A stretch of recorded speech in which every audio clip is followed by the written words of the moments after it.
पूरा बंदोबस्त करके रखा पूरी पार्टी, इसलिए बोला पीछे चले जाओ आप लोग, पीछे चले जाओ, पीछे चले जाओ, चलो बार बार चलना पड़ेगा, चलो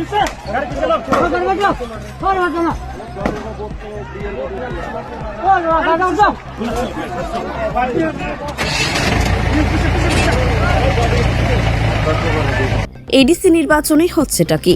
নৈরাজ্য সৃষ্টিকারী তেপরামথা দুষ্কৃতীরা বিজেপি কর্মী সমর্থকদের অতর্কিত হামলা চালাচ্ছে গোটা রাজ্য জুড়ে।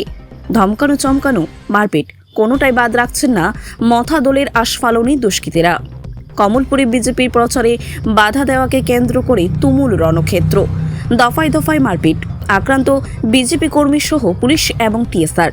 ঘটনার বিবরণে জানা যায়, কমলপুরে বিজেপি কর্মীরা এলাকায় ভোট প্রচারে বাহির হতেই মথা দলের আস্ফালনে লালিত পালিত দুষ্কৃতীরা আচমকায় বিজেপি কর্মীদের উপর লাঠি নিয়ে আক্রমণ চালায়। পরিস্থিতি সামাল দিতে পরক্ষণে টিএসআর এবং পুলিশ ঘটনাস্থলে পৌঁছালে মথার দুষ্কৃতীরা পুলিশের উপর এলোপাথারি ইট পাটকেল লাঠি দিয়ে অতর্কিত হামলা চালায়। তাতে আহত হয় বহু টিএসআর জওয়ান এবং পুলিশ কর্মী। আহতদেরকে বর্তমানে কমলপুর হাসপাতালে নিয়ে আসা হয়। পরবর্তীতে ঘটনাস্থলে পৌঁছান পুলিশের উচ্চপদস্থ আধিকারিকরা। পরিস্থিতি এখনও থমথমে গোটা এলাকা জুড়ে। এখন প্রশ্ন হলো, এডিসিতে গত 5 বছর মথার শাসন ব্যবস্থা কায়েম ছিল।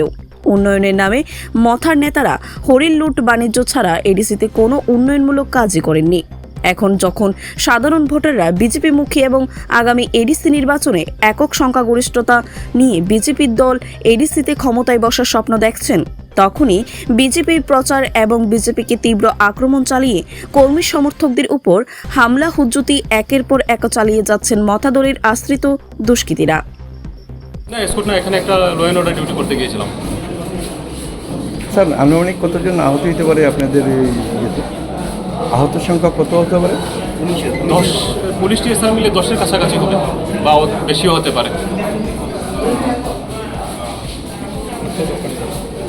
চারু ভারতী শিক্ষা সদনে 2026-27 ইংরেজি শিক্ষাবর্ষের জন্য সকল শ্রেণীতে ভর্তির প্রক্রিয়া শুরু হয়েছে।